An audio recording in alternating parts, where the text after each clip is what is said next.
नमस्कार, आपके साथ मैं हूं सबीना तामंग देशमुख। नंबर 1 चैनल के नंबर 1 शो कच्चा चिट्ठा में आप सभी का बहुत बहुत स्वागत है।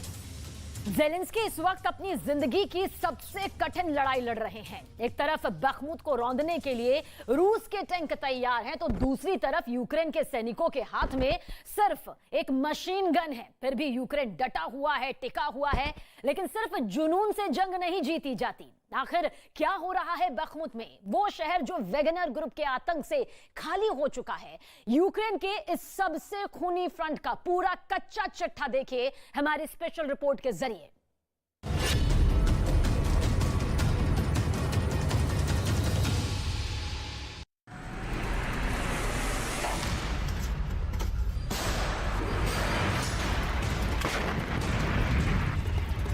बखमुत, दुनिया की सांसें इस वक्त अटकी हुई हैं।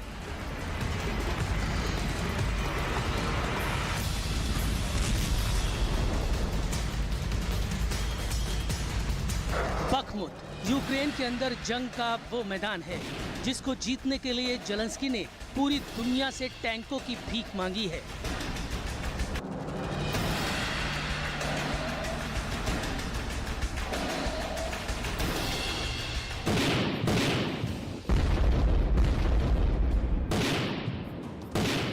यही वो इलाका है जिसके फतेह होने की खबर सुनने के लिए पुतिन बेचैन हैं।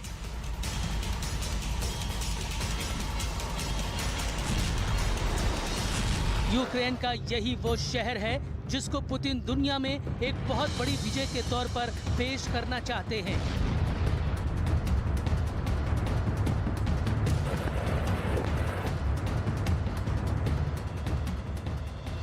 लेकिन बखमुत और रूस की जीत के बीच मौजूद है यूक्रेन के उन जुनूनी सैनिकों की दीवार, जिन्होंने न सिर्फ अपनी मिसाइलों और टैंकों को ही नहीं बल्कि अपनी जान भी जंग में झोंक दी है और वीरगति प्राप्त करने का दृढ़ निश्चय कर लिया है।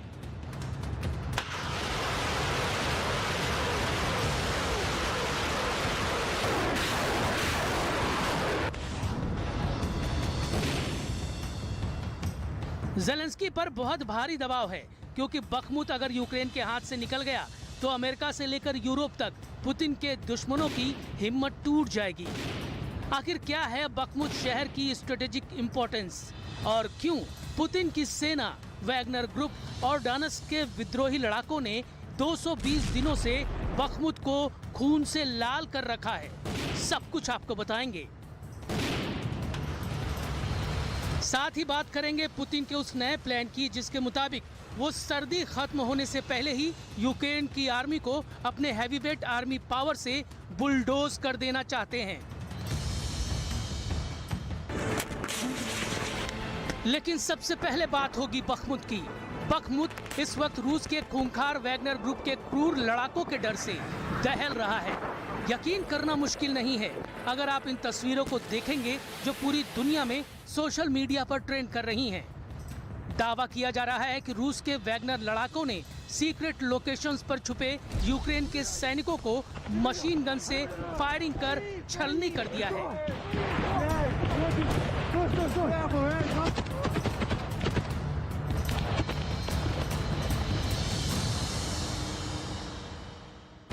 ये बखमुत की कुछ और तस्वीरें हैं। टूटे हुए घर, इमारतें और सड़कों पर इंसान नहीं बल्कि हथियारों की मौजूदगी।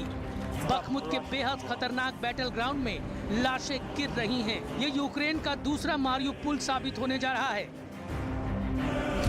यूक्रेन के तबाह हुए शहर मारियुपोल से एक वीडियो डॉक्यूमेंट्री शूट की गई है और इसकी तस्वीरों में तबाह और बर्बाद मारियुपोल का दर्द साफ दिखाई दे रहा है। कैसे मासूम बच्चों और महिलाओं को अपने घरों से बेघर होना पड़ रहा है। ये तस्वीरें भी पूरी दुनिया देखकर दहशत में है। कुछ ऐसी ही सूरत हाल अब बखमुत की है। सोलेदार के बाद बखमुत पर रूस किसी भी वक्त कब्जा कर सकता है। बखमुत पर रूस की सेनाओं ने दबाव बना रखा है, लेकिन यूक्रेन ने अभी हार नहीं मानी है।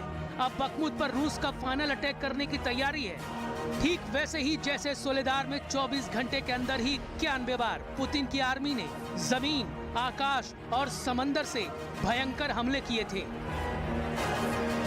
रूस ने यूक्रेन के सैनिकों को बखमुत के बाहरी इलाकों में घेरना शुरू कर दिया है और इस वक्त आमने सामने की गन बैटल चल रही है।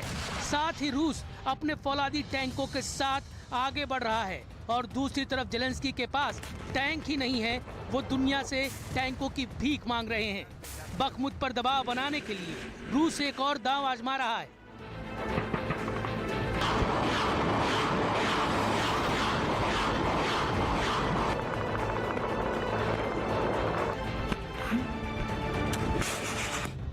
यूक्रेन का ध्यान बखमुत से हटाने के लिए भी पुतिन बेलारूस के बॉर्डर से रूस के 20,000 सैनिकों और बेलारूस के 60,000 सैनिकों के एक साथ लाकर यूक्रेन को इंगेज करने की तैयारी में है। यूक्रेन युद्ध शुरू होने के 2 महीने बाद पुतिन ने मिशन बखमुत शुरू किया था।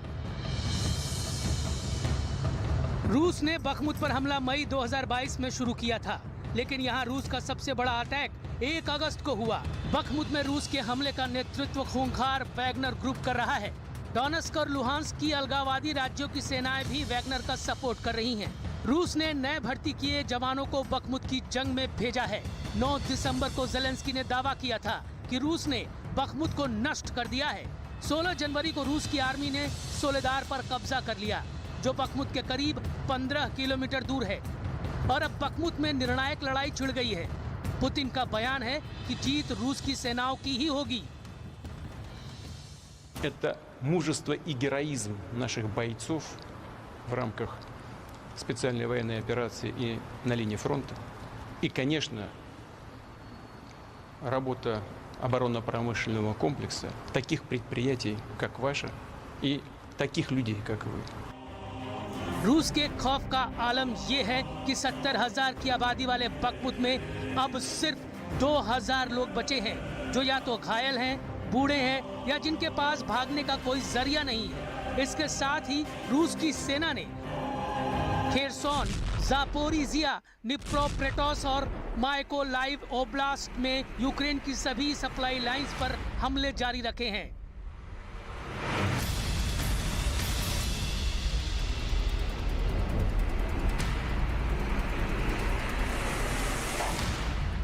ये बखमुत की एक तस्वीर देखिए। आप देख सकते हैं कि बेहद कठिन परिस्थितियों में सैनिक किस तरह तबाह हुई यूक्रेन की इमारतों के खंडरों में छुपकर दुश्मनों से लोहा ले रहे हैं। बड़ा सवाल यह भी है कि आखिर रूस को बखमुत किसी भी कीमत पर क्यों चाहिए? इसकी स्ट्रेटेजिक इंपॉर्टेंस क्या है? बखमुत रसद सप्लाई का एक प्रमुख केंद्र है। यहाँ पर 2 अहम सड़कें हैं जो कोस्टिंटिनविका और सिवरेस्क तक जाती हैं। यानी बखमुत पर कब्जे के बाद 2 और शहर रूस के आसान टारगेट पर होंगे। बखमुत की लड़ाई वैगनर ग्रुप के लिए बहुत अहम है, क्योंकि अगर वो ये लड़ाई हार गया तो उस पर बखमुत के हार जाने का कलंक होगा और यूक्रेन में उसका खौफ भी खत्म हो जाएगा। वहीं दूसरी तरफ अमेरिका का साफ दावा है कि बखमुत कोई सामरिक शहर नहीं है। इससे युद्ध के नतीजे पर कोई असर नहीं होगा। अमेरिका के राष्ट्रीय सुरक्षा मामलों पर व्हाइट हाउस के प्रवक्ता जॉन किर्बी का बयान है कि बखमुत और सोलेदार के रूस के पास जाने से भी युद्ध पर कोई रणनीतिक असर नहीं पड़ेगा। बखमुत को बचाने के लिए यूक्रेन के सैनिकों को लियोपार्ड जैसा दमदार टैंक चाहिए। यूक्रेन के पास अभी जो टैंक हैं वो सोवियत युग के हैं और काफी पुराने हैं। यूक्रेन के सैनिक भी नए टैंकों की डिमांड कर रहे हैं। अगर यूक्रेन को नए टैंक नहीं मिले तो यूक्रेन के लिए बखमुत को बचाना बहुत मुश्किल हो जाएगा।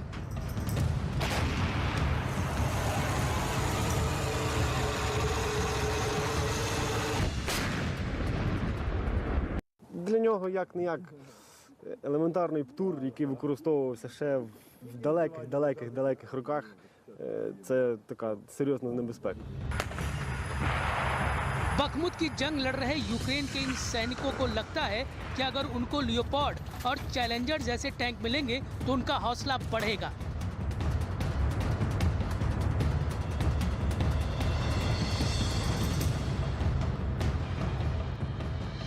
Піхоти, коли танки рядом, у них теж бойовий дух піднімається, тому вони менше страху, ніж без танків. А з танками, ще якщо з леопардами чи челенджерами, це, я думаю, як почнемо штурмувати, це не зупинимося. बखमुत के कई इलाकों में रूस के टैंकों की एंट्री होने वाली है और इस वक्त भी जब यूक्रेन के सैनिकों के पास टैंक नहीं है तो वो मशीन गनों के साथ डटे हैं और दावा कर रहे हैं कि वो रूस के टैंकों का सामना अपनी मशीन गनों से करेंगे। Горой стоим против танков с автоматами. Там будет видно. Сколько духа хватит, столько и будем стоять. बखमुत के अलावा जापोरिजिया के मोर्चे पर भी रूस की आर्मी ने जबरदस्त जंग शुरू कर दी है। यूक्रेन के सबसे बड़े परमाणु संयंत्रों में से एक जापोरिजिया से आगे भी अब रूस की सेनाओं ने अपने पांव फैलाने शुरू कर दिए हैं। रिपोर्ट्स ये आ रही है कि उसकी सेनाओं ने जापोरिजिया से आगे बढ़कर 2 और यूक्रेन के कस्बों पर भी कब्जा कर लिया है। पश्चिमी मीडिया से एक और बड़ी खबर ये भी आ रही है कि रूस सर्दियों का इस्तेमाल करते हुए यूक्रेन पर और ज्यादा हावी होना चाहता है। इसके लिए पुतिन 7 लाख और नए सैनिकों की भर्ती की प्लानिंग बना रहे हैं। पहले भी रूस ने 3 लाख नए सैनिकों को भर्ती किया था। उस वक्त रूस की तरफ से ये दावा किया गया था कि अब वो और नए सैनिकों की भर्ती नहीं करेगा, लेकिन अब 7 लाख और सैनिकों की भर्ती की खबर ने यूक्रेन और यूरोप के दूसरे देशों के अंदर हड़कंप की स्थिति पैदा कर दी है। कुल मिलाकर नेटो ने तमाशा देखने का रवैया बंद नहीं किया तो यूक्रेन को रूस के टैंकों से कोई भी नहीं बचा सकेगा। वैसे भी पुतिन को टैंकों के वॉर गेम देखना काफी पसंद है और अब वो अपने रूसी टैंकों से पूरे यूक्रेन को रौंद देने का इरादा रखे हुए हैं।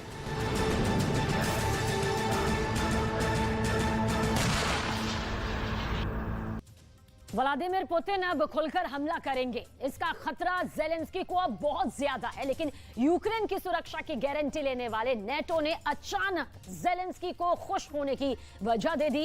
ये रिपोर्ट देखेंगे तो आपको ज़ेलेंस्की के मशीन मैन के बारे में पता चलेगा। ये मशीन मैन यूक्रेन में पुतिन की फौज को सबसे बड़ी टक्कर दे सकता है। कैसे? स्पेशल रिपोर्ट के जरिए आप देखें।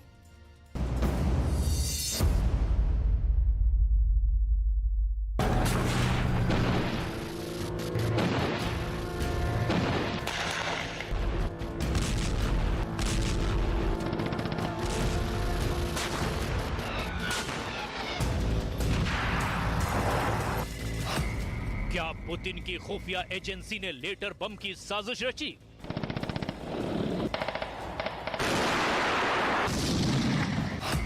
पुतिन की फोर्स ने अगर लेटर बम तैयार किए तो उनके टारगेट पर कौन था?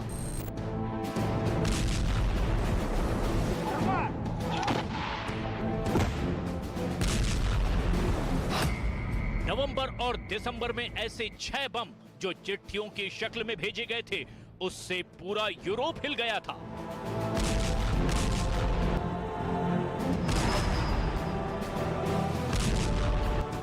पुतिन की बहुत ही खुफिया एजेंसी GRU को लेकर पश्चिमी मीडिया में बहुत बड़ी खबरें चल रही है और इल्जाम है कि GRU ने स्पेन में सरकारी, सेना और राजनयिकों को लेटर बम से टारगेट किया।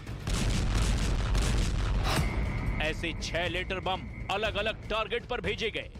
इन लेटर बम के टारगेट पर वो लोग थे जो रूस के खिलाफ यूक्रेन की मदद कर रहे हैं और यही वजह है कि रूस के लेटर बम को लेकर अब पूरे यूरोप में बड़ा तहलका मच गया है।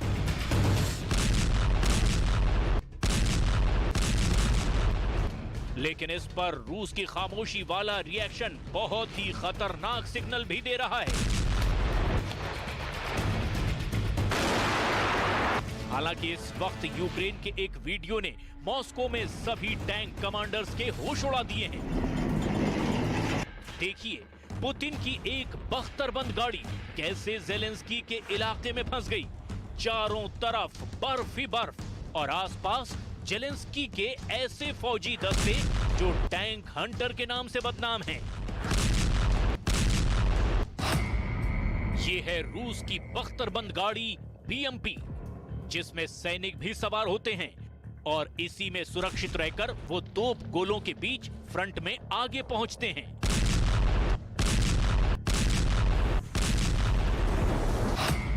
लेकिन इस बख्तरबंद गाड़ी पर यूक्रेन का एक छोटा सा क्वाडकॉप्टर ड्रोन बाज की तरह मंडराने लगा, जो छोटे छोटे बमों से लैस था और फिर वो रूस की बख्तरबंद गाड़ी के ऊपर पहुंचकर उनको ड्रॉप करने लगा।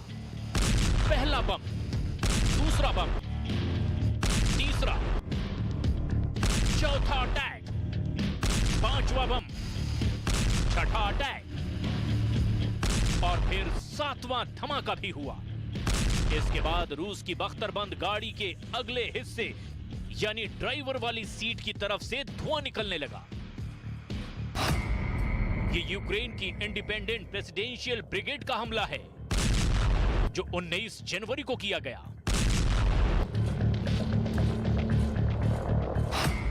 ये यूक्रेन का ड्रोन वाला गोरिल्ला युद्ध है जिसके टारगेट पर रूस के टैंक और बख्तरबंद गाड़ियां हैं। ड्रोन या कहें कि क्वाडकॉप्टर, शटलकॉक, ग्रेनेड या बम से लैस होते हैं और ये टारगेट के ऊपर जाकर उस पर बम गिरा देते हैं। ये टैक्टिक सीरिया में हुए युद्ध से सीखी गई है। सबसे पहले इसका इस्तेमाल आतंकी गुट ISIS ने सीरिया के खिलाफ किया था। ये ग्रेनेड नीचे मौजूद टारगेट पर गिराए जाते हैं। ऐसे हमलों के बारे में अक्सर टारगेट को पता भी नहीं चलता। हालांकि ऐसे धमाकों से इन बख्तरबंद गाड़ियों या टैंक को बड़ा नुकसान नहीं होता, लेकिन अगर ड्राइवर, गनर या कमांडर के हैज खुले हों, यानी वो दरवाजे जहां से वो टैंक या बख्तरबंद गाड़ी में दाखिल होते हैं, तो हमला जानलेवा साबित होता है।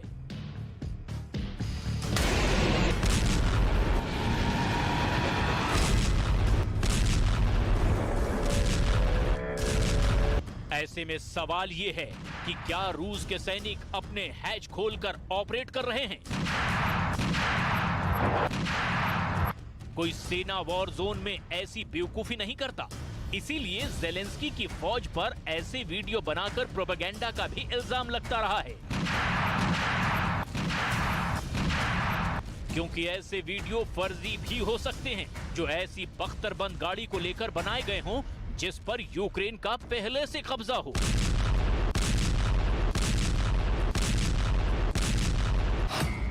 इसके दो मकसद हैं। पहला, रूस की फौज के मनोबल को तोड़ना और दिखाना कि उसकी पावरफुल फोर्स को यूक्रेन के मामूली हथियार खत्म कर रहे हैं। दूसरा मकसद, यूक्रेन की फौज का हौसला बढ़ाना और दिखाना कि रूस की मजबूत फोर्स भी उनके सामने लड़खड़ाने लगी है।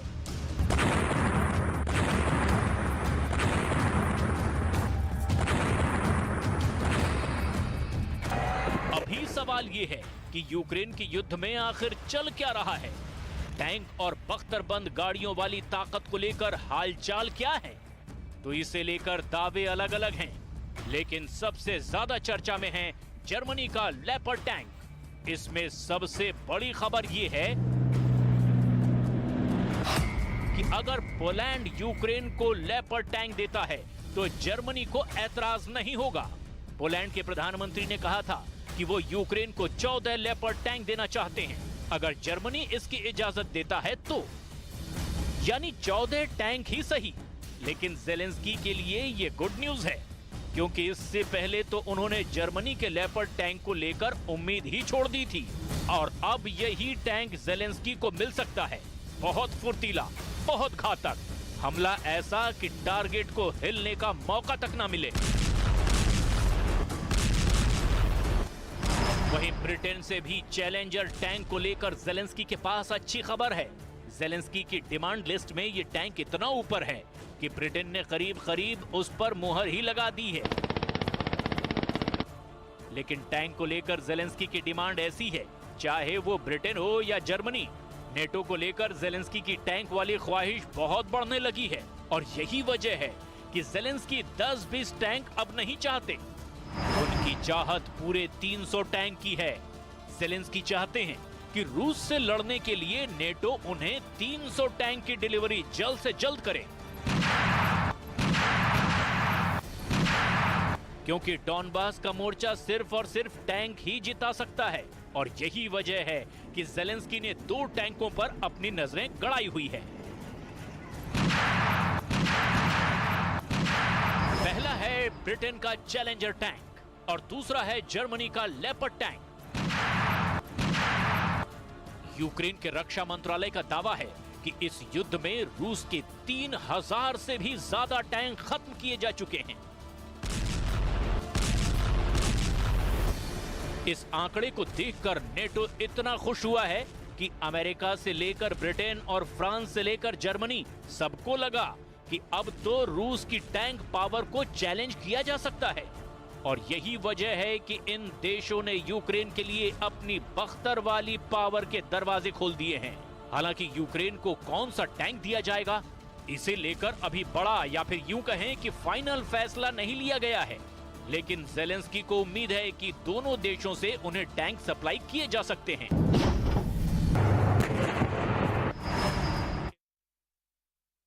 रूस यूक्रेन जंग का फैसला देर सबेर आना तय है, लेकिन पाकिस्तान में बिजली कब आएगी ये शहबाज शरीफ भी नहीं जानते। पाकिस्तान की इकॉनमी की रीढ़ टूट चुकी है। पहले आटा खत्म हुआ, फिर सिलेंडर, फिर तेल और अब पाकिस्तान की बत्ती गुल हो गई है। इस्लामाबाद से लेकर कराची तक अंधेरे में डूब गए हैं। ये स्पेशल रिपोर्ट देखिए। पाकिस्तान के पावर क्राइसिस को लेकर मचा कोहराम आपको साफ साफ नजर आएगा।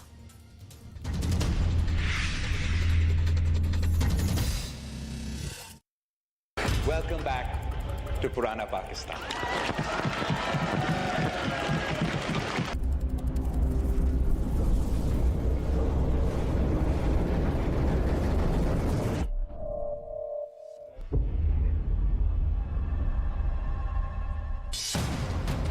बाजार ठप, कारोबार ठप, कारखाने ठप,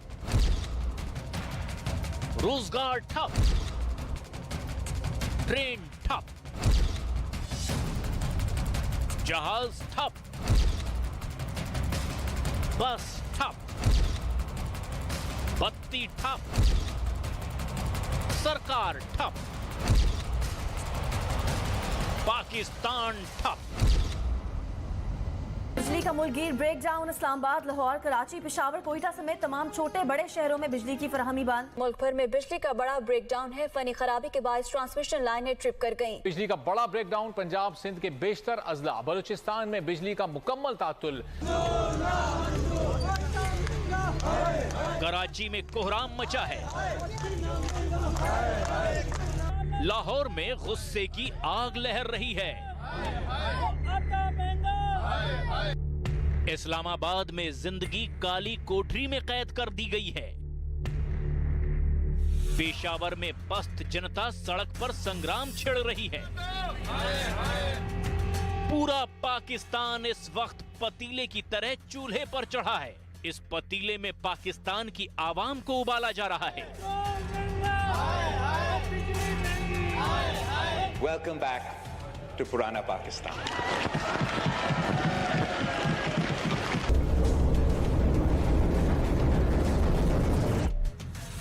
हटेहाली,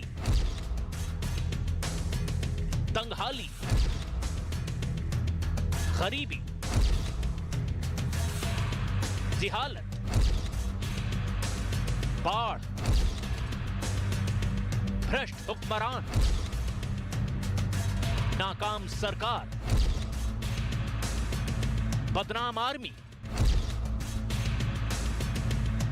पाकिस्तान के नसीब में यही लिखा है। और अब पाकिस्तान की सबसे लेटेस्ट रिपोर्ट कि पूरा पाकिस्तान अंधेरे में जीने को बेबस है, लाचार है। शहरों से बिजली वाला उजाला कूच कर गया है। शहर जैसे मातमी सन्नाटे के अंधेरे में डूबा और अपने भाग्य पर आंसू बहा रहा है। कौन लाएगा पाकिस्तान में रोशनी वाली सुबह?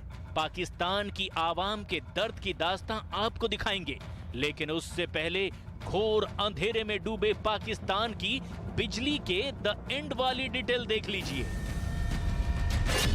पाकिस्तान में नेशनल ग्रिड में आई खराबी की वजह से एक साथ पूरे देश में बिजली की सप्लाई बंद हो गई। पाकिस्तान के करीब 30 शहरों में तो बत्ती बिल्कुल गुल हो गई है। कहा जा रहा है कि 3 दिनों तक भारत के पड़ोसी मुल्क में अंधेरा छाया रहेगा। मीडिया रिपोर्ट के मुताबिक कराची का 90% हिस्सा बिना बिजली के है। राजधानी इस्लामाबाद में बिजली गुल के कारण हाहाकार मचा है।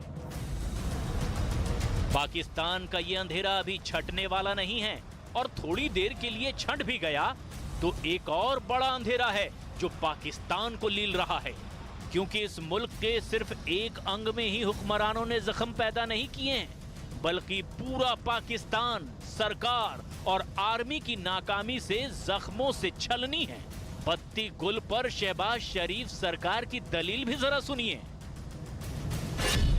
पाकिस्तान के ऊर्जा मंत्रालय से जारी एक बयान में कहा गया कि नेशनल ग्रिड सुबह 7:34 पर डाउन हो गया है। इसके चलते पावर सिस्टम फेल हो गया है। सिस्टम को ठीक करने का तेजी से काम किया जा रहा है। देश में सर्दियों के दौरान बिजली बचाने के लिए पावर जनरेशन यूनिट्स को बंद रखा जाता है। वोल्टेज में उतार चढ़ाव था और सिस्टम एक एक करके बंद हो गए। ये कोई बड़ा संकट नहीं है।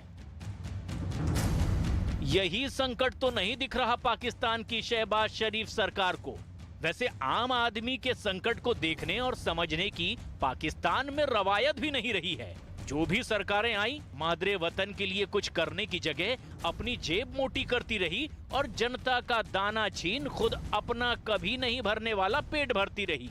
नतीजा है कि पाकिस्तान में सिर्फ पावर कट वाला अंधेरा नहीं उतर आया है, 20 करोड़ आवाम का भविष्य भी अब पाकिस्तान में अंधेरे में डूबता दिखाई दे रहा है। लाइट है नहीं, डेली की दिहाड़ी पे काम करते हैं, दिहाड़ी होगी तो फिर ही लेकर जाएंगे ना घर। लाइट है नहीं, लाइट ने कारोबार का बुरा हाल किया हुआ है। जब से दुकान खोली ऐसे ये देखें, हाथ भी हमारे काले नहीं हुए, मशीनें सारी बंद पड़ी हुई हैं, सारी लेबर फारिग बैठी हुई है। समझे ना, ये टोटल लाइट का ही काम है हम लोगों का। लाइट ना होने की वजह से टोटल लेबर फारिग बैठी हुई है, हम खुद फारिग बैठे हुए हैं। शाम तक लाइट नहीं आई तो टोटल नुकसान ही है, जेब से ही दिहाड़ियाँ देनी है। आर्थिक संकट में डूबा पाकिस्तान अंधेरे में डूब चुका है। देश में पहले आटा खत्म हुआ, फिर गैस और पेट्रोल का संकट आया और अब बारी बिजली की है। पाकिस्तान की इकोनॉमी का एक बड़ा संकट पावर क्राइसिस के रूप में आ चुका है। पाकिस्तान पहले से बिजली की किल्लत और लंबी कटौती का सामना कर रहा है। पाकिस्तान की सरकार बिजली बचाने के लिए बाजारों को 8 बजे ही बंद करने का आदेश जारी कर चुकी है। मैरिज हाउसेस को रात 10 बजे तक क्लोज करने का ऐलान जारी किया गया है। और इतना ही नहीं, बिजली बचाने के उपायों के तहत सभी सरकारी विभागों की जरूरी मीटिंग को अब दिन की रोशनी में करने का आदेश जारी किया गया है। पाकिस्तान के अलग अलग इलाकों में लोग बिजली गुल होने की जानकारी सोशल मीडिया पर दे रहे हैं। अंधेरे में डूबा पाकिस्तान पहले से ही कई मुश्किलों के गहरे अंधेरे में डूबा हुआ है। पाकिस्तान में गेहूं की फसल बर्बाद होने के बाद आटा बेहद महंगा हो गया है। न सिर्फ आटा बल्कि दाल और तेल खरीदने के लिए भी लोग संघर्ष कर रहे हैं। बिजली सप्लाई का हाल कई महीनों से खराब है। पाकिस्तान का खजाना खाली हो रहा है और कर्ज का बोझ बढ़ता चला जा रहा है। पाकिस्तान बिल्कुल उसी तरह के हालातों का सामना कर रहा है जैसे श्रीलंका में था। नतीजा पूरी दुनिया ने देखा। राष्ट्रपति भवन को उजड़ते सड़क पर आम जनता का विरोध प्रदर्शन।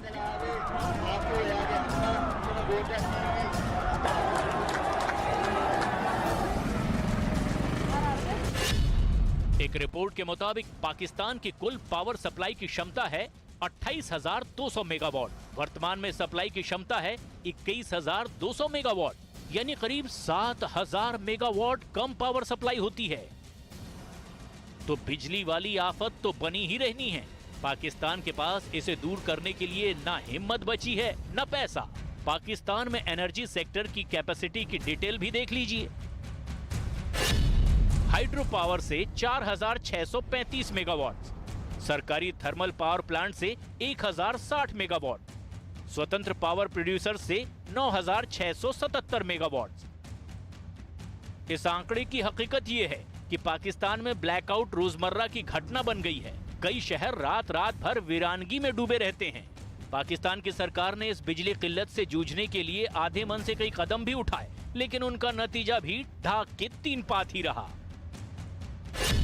किल्लत को देखते हुए पाकिस्तान की सरकार ने इलेक्ट्रिक पंखों और बल्बों का प्रोडक्शन जुलाई 2023 तक बंद कर दिया है।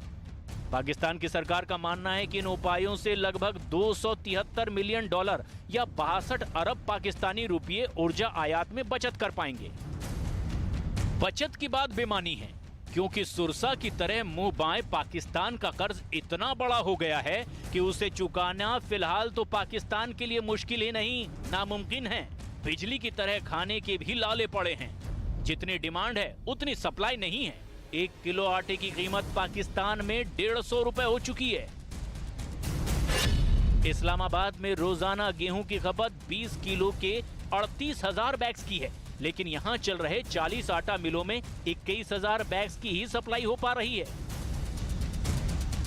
रोटी के लिए मारामारी की ये तस्वीरें और सोशल मीडिया पर पाकिस्तान की भूखी मर रही आवाम इस तरह की तस्वीरें पेश कर रही है। लोग आटे से लदे ट्रकों का कई किलोमीटर तक पीछा कर रहे हैं। एक एक बोरी के लिए लोग आपस में झगड़ रहे हैं। एक सिलेंडर की कीमत 10,000 पाकिस्तानी रुपए तक पहुंच चुकी है।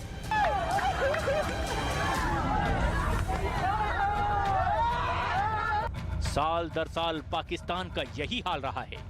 2021 में भी आधा पाकिस्तान अंधेरे में डूब गया था। इमरान खान की सरकार तब भी नहीं संभली थी और इस बार तो शहबाज शरीफ की सरकार में पाकिस्तान की अर्थव्यवस्था पूरी तरह कंगाल हो चुकी है, और वो इस कदर कि पाकिस्तान रोजाना भर-भरा कर गिर रहा है। एक तरफ विफाकी हुकूमत सस्ता तेल और गैस मुल्क में लाने के लिए कोशिशें कर रही है, तो दूसरी तरफ कुदरती गैस के वसाइल से मालामाल बलूचिस्तान नाराज हो रहा है। वाजिबात की अदम अदायगी पर बलूचिस्तान ने विफाक को गैस बंद करने की धमकी दे दी। हमारे 30 अरब रुपए बकाया वो नहीं दे रहे।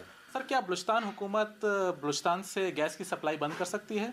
हम कर सकते हैं, हम सब कुछ कर सकते हैं। पाकिस्तान के पास केवल 3 हफ्तों के लायक ही विदेशी मुद्रा भंडार बचा है। महंगाई दर 25% के करीब पहुंच चुकी है। पहले से ही कर्ज से टूट चुका देश दूसरे देशों और अंतर्राष्ट्रीय एजेंसियों से मदद की अपील कर रहा है, लेकिन दुर्भाग्य देखिए कि पाकिस्तान को लोन देने के लिए कोई अब तैयार भी नजर नहीं आ रहा। पाकिस्तान में नकदी संकट इस कदर गहरा रहा है कि शिपिंग एजेंटों ने चेतावनी दे दी है कि विदेशी शिपिंग कंपनियां उनके लिए अपनी सेवाएं बंद करने पर विचार कर रही है। हजारों कंटेनर्स बंदरगाहों पर फंसे हुए हैं। अब तो आवाम बीमार होने का खतरा भी मोल नहीं ले सकते। मुल्क में अद्वियात साज कंपनियों के पास सिर्फ 15 दिन का खाम माल बाकी रह गया है। स्टॉक एक्सचेंज क्रैश कर गई है। तो जैसा कि हमने बिल्कुल शुरुआत में ही आपको दिखाया कि बिजली बंद, फैक्ट्री बंद, शिपिंग बंद, तेल का इंपोर्ट बंद, अनाज का आयात भी बंद। पाकिस्तान बंद हो चुका है। जो हाँफती सांसों के साथ कुछ चल रहा है वो बस कभी भी आखिरी सांस साबित होने वाली है।